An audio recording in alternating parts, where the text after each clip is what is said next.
Bonjour, aujourd'hui je révise avec toi l'histoire de Louis XV. Mais regarde d'abord cette frise chronologique. Nous sommes à la fin du règne de Louis XIV, le fameux roi Soleil, auquel nous avons déjà consacré une vidéo que je t'invite à regarder. À la mort de ce grand roi en 1715, c'est son arrière-petit-fils, futur Louis XV, qui lui succède à seulement 5 ans. Ne pouvant exercer le pouvoir si jeune, la régence du royaume est assurée par un proche cousin, Philippe d'Orléans. Dès l'âge de 7 ans, l'éducation du jeune Louis est confiée à un militaire, le maréchal de Villeroy, qui l'initie aux affaires et à la vie de cour, mais aussi à un ecclésiastique, l'évêque Fleury, qui lui donne une instruction humaniste et scientifique. En 1722, Louis XV est sacré roi en la cathédrale de Reims. C'est aussi en 1722 qu'est décidé le retour du roi et de sa cour au château de Versailles que le jeune roi se plaît à décorer avec le fameux style Louis XV. Louis XV a d'ailleurs la réputation d'être l'un des princes d'Europe les plus instruits de son temps, ce qui contribue au prestige dont la France jouit alors en Europe. Commence alors une période de changement politique. La régence s'achève en 1723 à la mort du duc d'Orléans.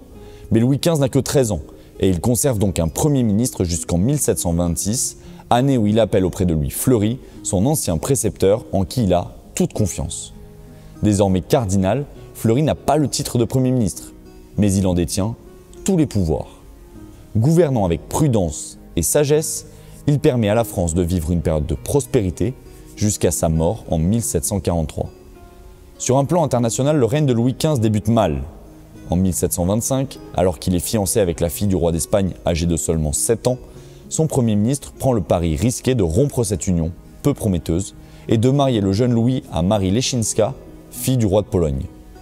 Mal accueillie par les sujets du roi, cette union donnera pourtant naissance à 10 enfants en 10 ans.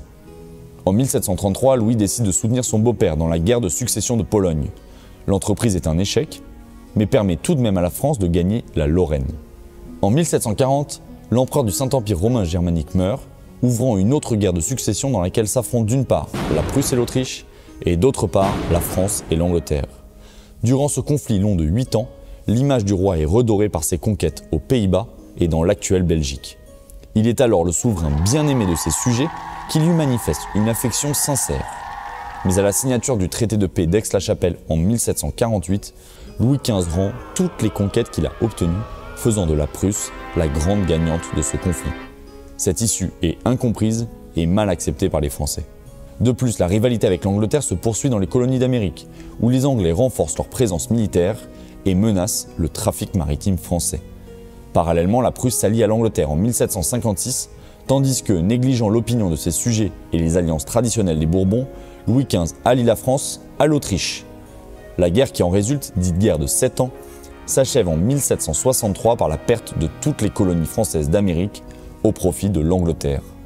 C'est pourquoi les Français jugent assez mal la politique étrangère de Louis XV. Ces négociations secrètes menées en parallèle de la diplomatie officielle nuisent à son image. En outre, Louis XV passe pour un souverain au caractère réservé et plutôt discret. Il n'apprécie guère la foule et les protocoles et préfère ses appartements privés du château de Versailles. Son manque d'assurance, de fermeté et son incapacité à imposer ses vues conduisent à un retournement radical de l'opinion à son égard. On le juge désormais indifférent aux affaires du royaume et trop faible face aux prétentions des privilégiés, nobles ou ecclésiastiques, ou encore des parlements. Par ailleurs, le mystère dont Louis XV a coutume de s'entourer déplaît fortement et ses manigances sont associées à la marquise de Pompadour, la plus connue de ses favorites. Séducteur, le monarque multiplie en effet les conquêtes amoureuses, ce qui lui est également reproché. L'opposition politique est donc de plus en plus marquée dans le royaume, à tel point qu'en 1757, Louis XV est victime d'une tentative de meurtre. Il réagit toutefois en 1766 lorsqu'il rappelle les principes fondamentaux de la monarchie, à savoir que c'est dans sa seule personne que réside la souveraineté. Choiseul, principal ministre d'État mais favorable au Parlement, est remplacé par de nouveaux collaborateurs comme Maupeou. Les parlements qui prétendaient exercer une partie du pouvoir royal sont dissous.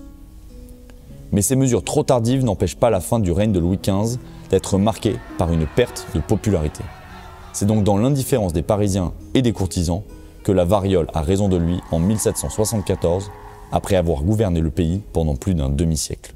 Finalement, que dois-tu retenir à propos de Louis XV ? C'est l'arrière-petit-fils de Louis XIV. Louis XV est un monarque au long règne de 1715 jusqu'à sa mort en 1774. C'est un monarque cultivé et intelligent. Louis XV manque cependant d'assurance et de fermeté. Ajouté à son goût pour le secret, il apparaît comme indifférent aux affaires du royaume. Sous son règne, la France a connu des succès militaires sur tout le continent européen, mais en 1763, elle doit céder la majorité de ses colonies des Amériques à sa rivale, la Grande-Bretagne. Subissant la montée des critiques et des oppositions parmi les élites du royaume, Louis XV voit son règne marqué par une perte croissante de popularité. Louis XV laisse derrière lui un État affaibli et un peuple mécontent, portant les germes de la Révolution française. L'héritier au trône est désormais son petit-fils de 20 ans, Louis XVI, mais ceci est une autre histoire.